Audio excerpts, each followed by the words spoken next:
Shalom, selamat pagi Bapak Ibu sekalian. Firman Tuhan pada pagi hari ini saya akan berikan tema tentang pengampunan. Berbicara mengenai pengampunan, satu hal yang tidak mudah untuk kita lakukan. Ketika kita disakiti, ketika kita dikecewakan, ketika kita difitnah, untuk melepaskan sebuah pengampunan itu begitu berat. Karena kita mudah, kita hanya katakan, aku sudah mengampuni. Tetapi kenyataannya kesalahan orang tersebut yang menyakiti kita masih kita simpan di dalam hati kita. Bahkan pada saat bertemu dengan orang itu, kita tidak mau tatap muka. Artinya di mulut yang kita ucapkan untuk mengampuni, tetapi di dalam hati masih ada rasa dendam. Ini artinya lain di mulut, lain di hati. Ada sebuah ilustrasi tentang pengampunan yang bisa memberikan gambaran dengan kita betapa pentingnya sebuah pengampunan.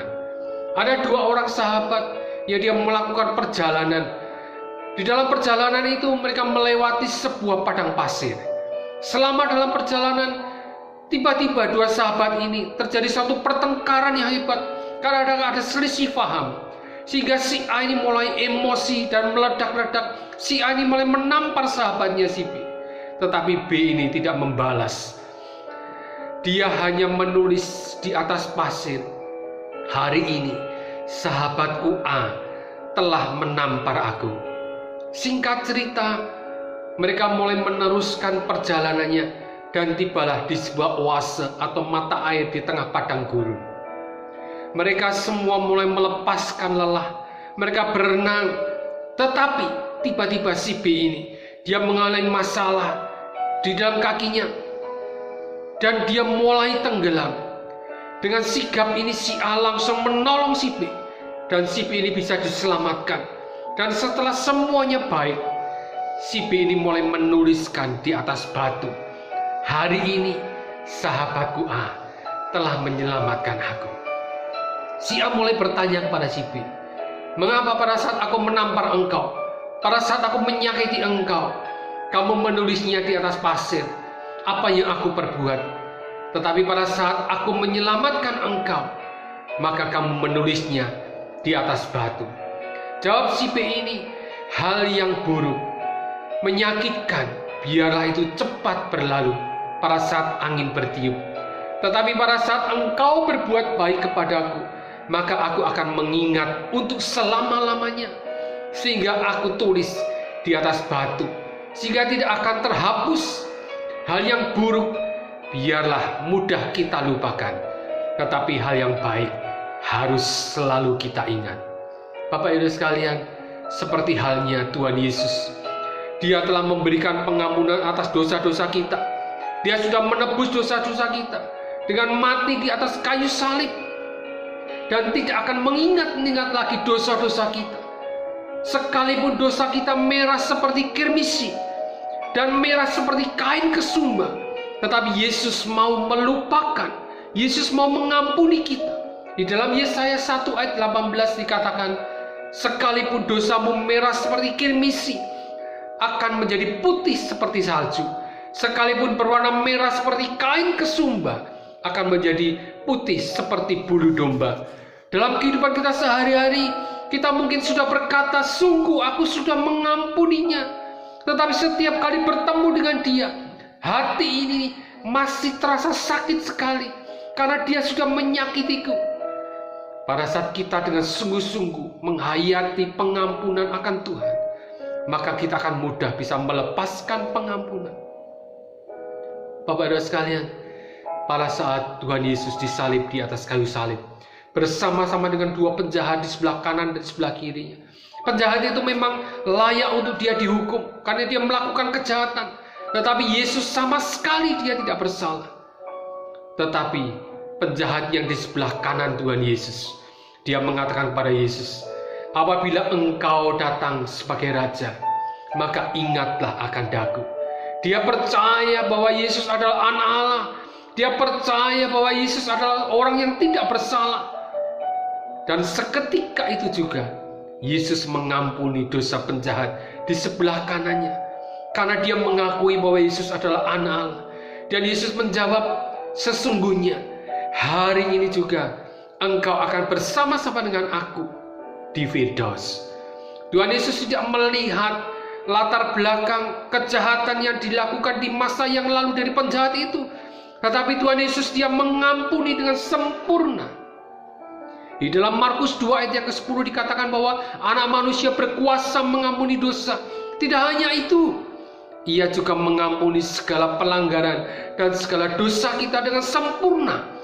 Asalkan kita dengan sungguh-sungguh mau bertobat. Bapak-Ibu sekalian, pengampunan memerlukan untuk melepaskan hak dan ego kita. Hak untuk menuntut balas, hak untuk keadilan, hak asasi diri kita sendiri. Hak inilah yang kadang kita sulit untuk kita lepaskan pengampunan karena masih ada ego kita.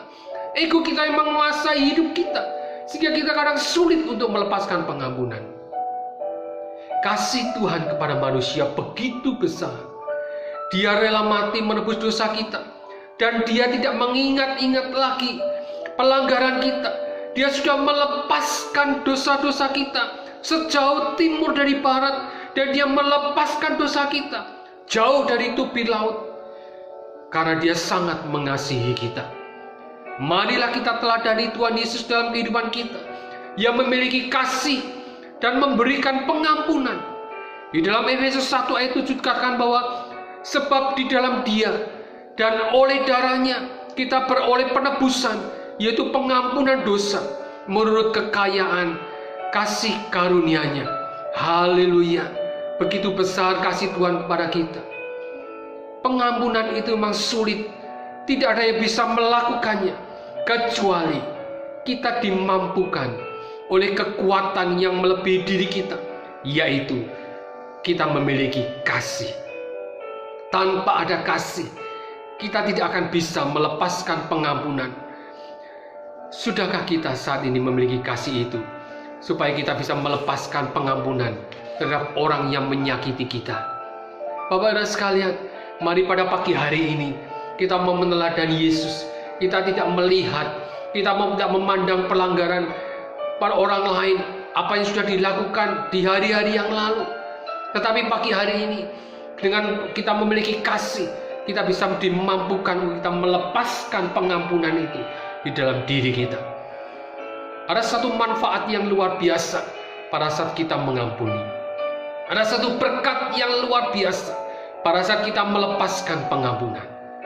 Yang pertama, pada saat kita melepaskan pengampunan, maka kita akan mendapatkan pengampunan dari Allah. Matius 6 ayat yang ke-14, firman Tuhan katakan, karena jikalau kamu mengampuni kesalahan orang, Bapamu yang di surga akan mengampuni kamu juga. Yang kedua, pada saat kita melepaskan pengampunan, maka kita akan merasa hidup kita menjadi lega. Ada suatu kelegaan, ada suatu kebebasan dalam kehidupan kita, sehingga kita sudah tidak ada beban lagi, dan sudah tidak ada yang menghalangi sukacita kita. Hal yang ketiga, pada saat kita melepaskan pengampunan, maka kita akan mendapatkan satu perkenanan dari Tuhan, dan hidup kita akan dipulihkan. Haleluya. Oleh karena itu, pada pagi hari ini, marilah jangan simpan kesalahan orang lain di dalam hati kita, karena ini akan membusuk dan menjadi satu akar kepahitan dalam kehidupan kita. Pagi hari ini kita mau belajar melepaskan pengampunan pada orang yang bersalah kepada kita, dan kita akan mengalami satu pemulihan, dan doa-doa kita pasti akan didengar oleh Allah. Oleh karena itu, lakukanlah. Kita mau belajar melepaskan pengampunan dalam kehidupan kita, supaya kehidupan kita berkenan di hadapan Tuhan, dan Tuhan mau mengampuni kita pada saat kita mau melepaskan pengampunan, dan ada satu kelegaan dan sukacita itu kembali ada di dalam hati kita. Amin. Tuhan Yesus memberkati.